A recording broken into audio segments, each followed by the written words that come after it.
For the majority of the day, and her lawyers say his medication was also taken away from him. Now, they're expected to speak at the end of the Metro Council meeting, happening in just a few here. They're not too far away from that item on the agenda, but we'll hear more from them tonight on Fox 44 News at 9. Back to you guys. All right, tisia, thank you. Moving to Livingston Parish, former and current teachers and students took one last look at the flood-ravaged campuses of Southside Elementary and the junior high earlier today. Fox 44's Amber Smith was there today. She joins us now with why they say it was a bittersweet farewell. Amber. Lauren and Chad, those close to the school say it was an emotional day because they had so many happy memories inside those buildings. Even 2 years later, you can still see the damage left behind from the 2016 flood. Southside Elementary, which you're looking at right now, and then the junior high will also be demolished soon. FEMA recently approved a funding plan for the district to rebuild both of those schools. It brings back a lot of memories, but at the same time, they're good memories. It's just hard to let go and move forward, but you know, it's time, and we're all looking forward to a new future. School officials say demolition for both Southside Elementary and Southside Junior High is set for October. Both will be rebuilt on the junior high campus. The current grounds of the elementary school, well, that will be used as a satellite campus for Denham Springs High. The overall message today, though, was that although they had to say goodbye to the building, those memories that they made there will, of course, carry on. For Fox 44, I'm Amber Smith. Amber, thank you. People even signed the building to leave their mark. Well, moving to some more developing news, the East Baton Rouge Parish Sheriff's Office is looking for a missing mother and her 2 kids who could be in danger. Investigators say 28-year-old Trinae Melian and her children, 8-year-old Zanaya and 3-year-old DeLawrence, were last seen September 13th on North 17th Street. She is driving a burgundy 2004 Honda Odyssey minivan with the Louisiana license plate number 563AQT. If you've seen this family, call 389-5000. Switching gears now, we are your local election headquarters, and Louisiana Republican Senator John Kennedy is speaking out on tomorrow's Brett Kavanaugh hearing. The U.S. Senator says while he does support the Supreme Court nominee, Kavanaugh, Kennedy is open to listening to Christine Blasey Ford, Kavanaugh's accuser. But the senator said the length of time that the alleged incident occurred also has to be taken into consideration. 40 years ago is a long, long time ago. And I think we have to take that into consideration for both Dr. Ford and Judge Kavanaugh. The hearing is set to take place tomorrow morning. You can follow along online at brproud.com. Meanwhile, candidates to become Louisiana's next chief elections officer have been hitting the campaign trail. 4 hopefuls for Secretary of State told members of the Baton Rouge Area Chamber this morning why they are most fit for the job. Republican candidates Julie Stokes, A.G. Crow, Rick Edmonds, as well as interim Secretary of State Kyle Ardoin each got a turn. They all agreed that ballot security is of prime concern after Russia meddled in the 2016 presidential race. What would happen if somebody found a way to hack into our rolls and right before everything got printed for an election, deleted 15% of the people? I think that list of people, making sure that that's accurate, running all the cross-check validations with other information across the state, I think that's one of our bigger risks. Candidates not in attendance today included Republicans Heather Cloud and Thomas Kennedy, Independent Matthew Morrow, as well as Democrats Renee Fontenot-Free and Gwen Collins-Greenup. The general election is November 6th with a runoff, if needed, December 8th. Whoever wins will formally succeed Tom Shedler, who resigned back in May. Still to come on Fox 44, music legend. In tonight's edition of Hispanic Heritage, we'll take a closer look at one of the most iconic musicians in Hispanic culture. And Tiger basketball, LSU is gearing up for its upcoming season. A practice report coming up a little later in sports. And unfortunately for us, the weather pattern is going to be a little bit soggy in the days ahead as we have the possibility for some heavy rainfall tonight and really throughout the next 24 hours. Even as we move into the weekend, that front looks like it's going to stall out now, kind of keeping those rain chances around at least through the weekend. We'll have your complete forecast coming up right after this break.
Welcome back. Well, as you take a look at your live sky cam outside, we're dealing with a little bit of cloud cover out there. Somewhat of an ugly day as the clouds kind of stuck around for much of the afternoon and evening hours. Still looking at some cloud cover tonight because we are watching an approaching cold front. That will give us the chance for some showers overnight. 81 is that current temperature with a feel-like temperature now sitting at 86. So again, just a little bit warmer than what we're expecting. Notice the next couple days out there, our daytime highs will be hovering in the mid to upper 80s out there. That's pretty much just around normal. Add in a little bit of humidity and feel like temperatures are going to jump by probably around 7 to 8 degrees out there. So again, look for those feel like temperatures to sit in the mid 90s throughout the afternoon. Right now we feel like 82 in New Roads, 86 in Baton Rouge, 86 down in Gonzales, 85 in Hammond, even 91 in New Orleans.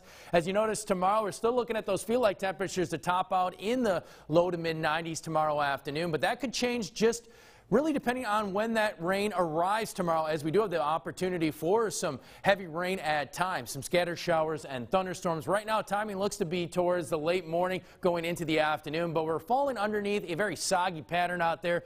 We do have the chance for some heavy rain at times, mainly localized out there. And as you notice, if you're waiting for fall, well, it hasn't quite yet arrived, and it doesn't look like it's going to happen over the next 7 days now. So your Doppler radar, as you see across the board, we're pretty dry now. We did have some showers kind of pass through earlier. The majority of the rain today from southwest Louisiana now through central, moving into northeastern Louisiana at this point. A couple of those showers are going to fade. I think a majority of that's going to fade by the time it arrives here into the capital area. However, there still is that potential for a little bit of rainfall for at least northwestern portions of the viewing area, New Road, St. Francisville. Everybody up there could see a little bit of rainfall this evening. And as you notice, all those showers are going to quickly dip through as that front starts to slide its way into southern Louisiana. Obviously, it's running into some very thick air out there. And that is what's going to keep this front from completely pushing through. As we move into your Friday out there, you'll notice still a few scattered showers and thunderstorms out there. Obviously, most of it will be in that hit or miss category across the board. Overall totals for rain, not expected to be a lot over the next couple days widespread, but locally that is always the concern. We're going to keep ourselves about 60% for those afternoon showers and thunderstorms, but then dropping off as soon as we enter next week. And here you go, big picture showing you the tropics at this point. And what I do want to show you wide shot, the things are starting to move around a little bit out there. As you notice on that 7-day, here's what we've got. We've got 86 out there, scattered showers and thunderstorms for your Thursday, Friday. We're looking at 86. Some afternoon storms on Saturday now. And then as we move forward, well, the picture looks a little bit better, obviously, now for next week. We're not really seeing that drop in temperatures that we were expecting, and I know you're giving me that look.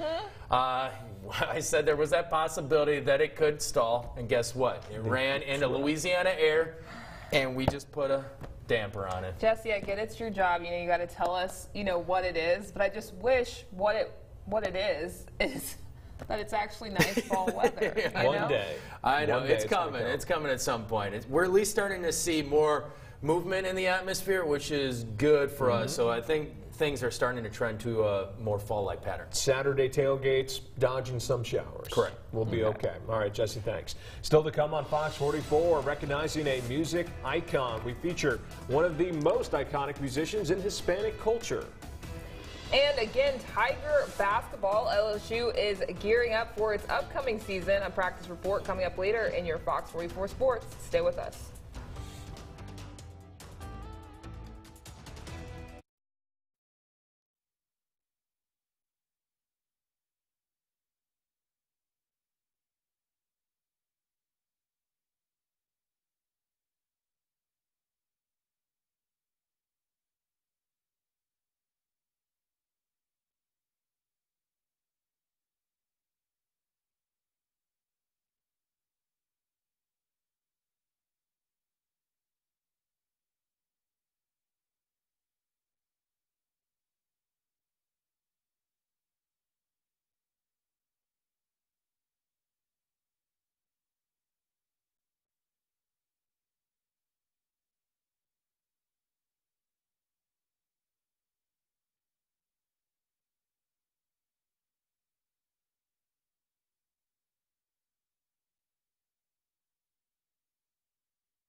You're watching Fox 44 News at 5:30 with Chad Sabity, Lauren McCoy, Chief Meteorologist Jesse Gunkel, and Brian Holland with sports.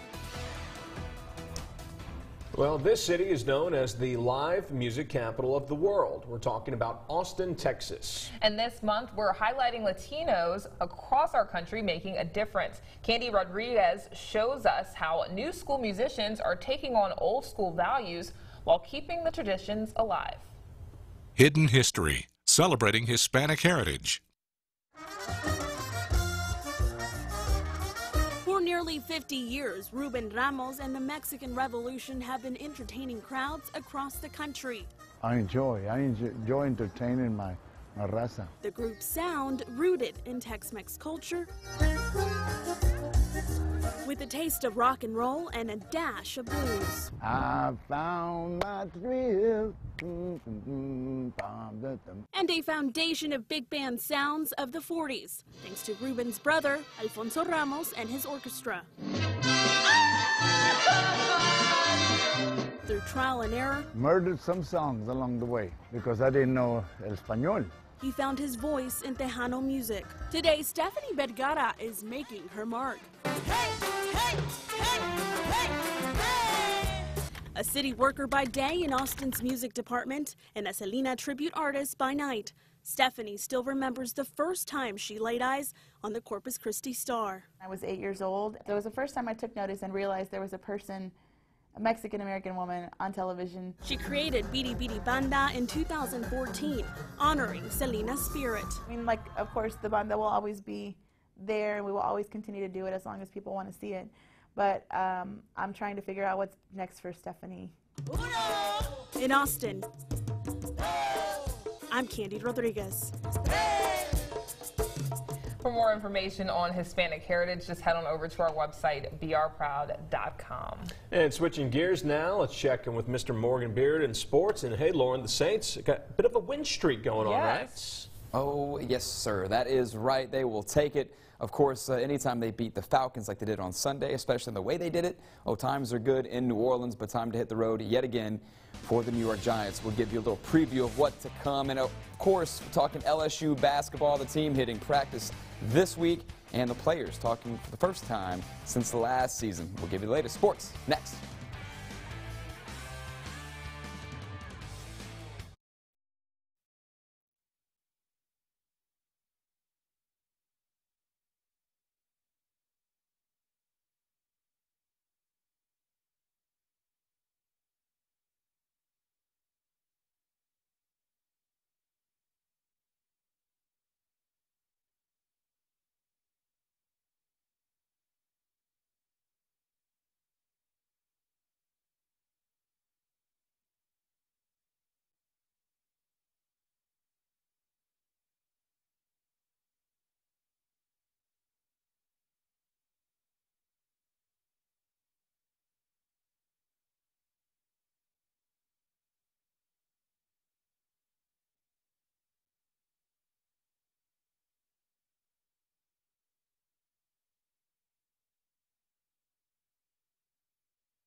The Saints with a huge overtime win over Atlanta on Sunday. Defense for both teams optional, but it's that New Orleans offense that's firing on all cylinders like we've become accustomed to. And as Ashley Lyotis tells us, it's because of a special connection. This is your Go Black and Gold report, sponsored by Go Auto Insurance.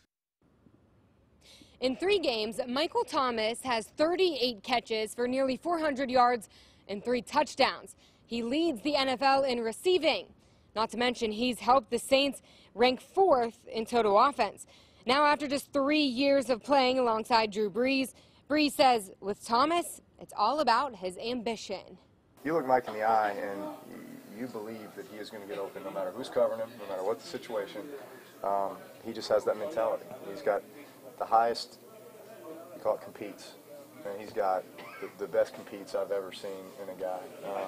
The guy wants to win on every single play, and he's going to give you his absolute best on every single play. That's a rare trait. I see it in practice every day. Mike goes to another place, man. When it's time to compete, Mike goes to another place, and he flips the switch, and it's just, you know, like puts on the cape, and here we go. With your Go Black and Gold report, I'm Ashley Lyotis. The kickoff between the Saints and the Giants at 3:25 this Sunday. Now LSU basketball hitting the hardwood this fall to open up practice this week.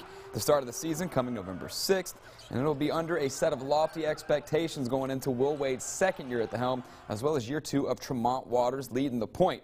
Now fans and people like me are expecting an NCAA tournament bid and maybe a deep run, but the Tigers, including Tremont Waters, are just sticking to their script.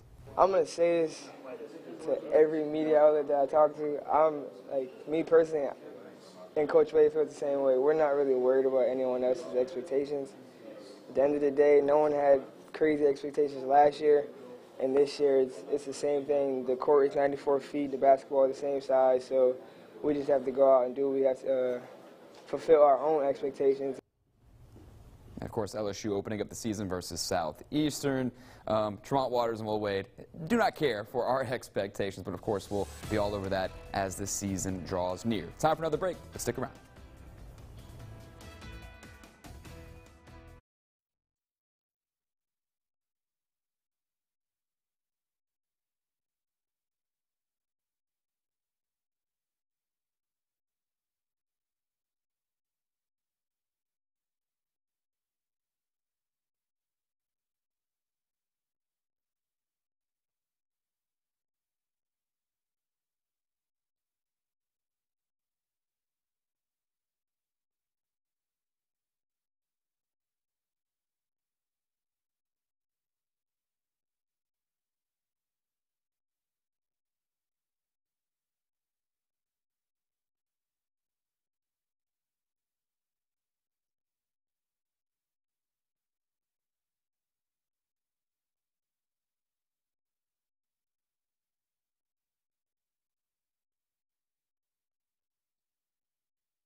There is another great night of primetime entertainment ahead for you right here on Fox 44. We continue premiere week with a couple of action-packed shows. Empire, followed by Star. Of course, we are right back here at 9 with your latest news, weather, and sports headlines before you head to bed.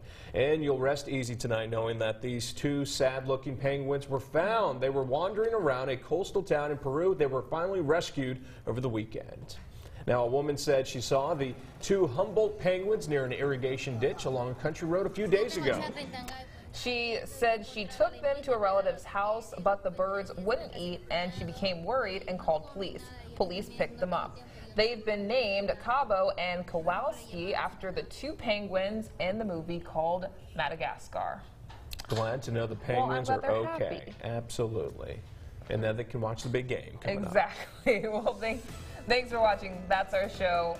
We're back here tonight at 9. And don't forget, you can always receive your news, weather, and sports online anytime at brproud.com. Have a great Wednesday night.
All that stuff that's on the desktop that says next hour one. It'll work out.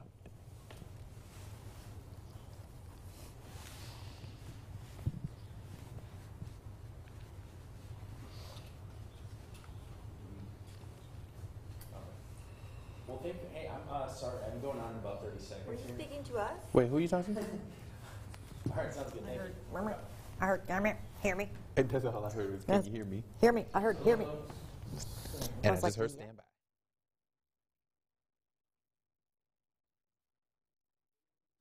This is your Storm Tracker team forecast first. Good evening and thanks for joining us. This is your forecast first. Well, that all-important cold front that we were just hoping and waiting and wishing for, well, it's going to stall out, which means our rain chances are going to remain pretty elevated over the next couple of days. Even the possibility of some rain tonight, tomorrow, could be a very soggy day for us. We're going to detail it all coming up in just a few. Local 33 News at 6 starts right now. Coming up, election fever. The race for Secretary of State is heating up. How some of the candidates pitch themselves for the office. Plus, Kavanaugh latest on the eve of what's expected to be an emotional and trying hearing, what one Louisiana senator believes should happen. And biking in Baton Rouge, a new bike share program's coming to the capital city when you can expect to start pedaling with the program around town. Live and Baton Rouge proud. You're watching Local 33 News at 6. Good evening, I'm Dion Guillory. And I'm John Burns. Thank you for joining us tonight for Local 33 News at 6. Well, candidates to become Louisiana's next chief elections officer are hitting the campaign trail. 4 hopefuls for Secretary of State told members of the Baton Rouge area chamber today why they are most fit for the job. Republican candidates Julie Stokes, A.G. Crow, Rick Edmonds, and Interim Secretary of State Kyle Ardoin each had their turn. They each agreed the ballot security is of prime concern in the 2016 presidential race. Our democracy hinges on safe and fair and honest elections. And that's the #1 vulnerability in our nation's election systems right now, is the ability of others to try to misinform the American public. The candidates not in attendance included Republicans Heather Cloud and Thomas Kennedy, Independent Matthew Morrow, as well as Democrats Renee Fontenot-Free and Gwen Collins-Greenup. The general election is set for November 6th with a runoff possible December 8th. Whoever wins will formally succeed Tom Shedler, who you may recall resigned back in May. Well, we are your local election headquarters, and we're sharing some new research on the governor's race next year. Governor John Bel Edwards, who took office in 2016, will be up for re-election in October of 2019. A poll by JMC Analytics and Polling, commissioned by candidate for the Secretary of State's race, Rick Edmonds, asked likely voters if Governor Edwards deserves to be re-elected. Now, here's how those numbers broke down. 43% said yes, 37% said no, 20% of those asked were undecided. Louisiana Republican Senator John Kennedy talked about the upcoming Brett Kavanaugh hearing on MSNBC's Morning Joe this morning. The senator says while he does support the Supreme Court nominee, he is open to listening to Christine Blasey Ford, but he said the length of time that the alleged incident happened has to be taken into consideration. Long time ago. And I think we have to take that into consideration for both Dr. Ford and Judge Kavanaugh. Louisiana Representative Steve Scalise also talked about Judge Kavanaugh, saying he thinks he's a man of high integrity. When you saw Judge Kavanaugh go on national TV, and I thought did an incredible job of laying out his case for why he deserves to be on the Supreme Court. And think about this. Every single girl that Judge Kavanaugh dated that's come forward has said he's a man of high integrity and deserves to be on the Supreme Court. How many people have been held to that standard? Well, the hearing is set to take place tomorrow morning. Happening now, the fight to end the growing death rate at the East Baton Rouge Parish Prison kicks off tonight at the Metro Council meeting. Yeah, members of Promise of Justice Initiative are expected to speak before council members during tonight's meeting. Local 33's Tisia Muzinga is live at City Hall with details on that conversation. Tisia, good evening. Good evening. These group members want their voices heard. Now, 25 inmates have died at the East Baton Rouge Parish Prison between 2012 and 2016. Now, they're about to speak just pretty soon, so I'm going to give you a little look of what's going on right now. But as they're going through this whole conversation here, the members with Promise of Justice Initiative say that number, 25 people dying in that prison, is 2.5 times the national average death rate. Now, all their concerns also come from after a federal judge approved Maria Zavala's lawsuit against the city parish government. Her son, Jonathan Fano, committed suicide inside of that prison. The mother also believes the prison guards did nothing for her son while he suffered mental illness. He was isolated the majority of the day, and her lawyers say his medication was taken away from him. Now, as I was just saying, the members are just getting ready to speak, so we'll have more on what they have to say to the council members on Local 33 News today. So that's it for me. Jean and Dion, back to you.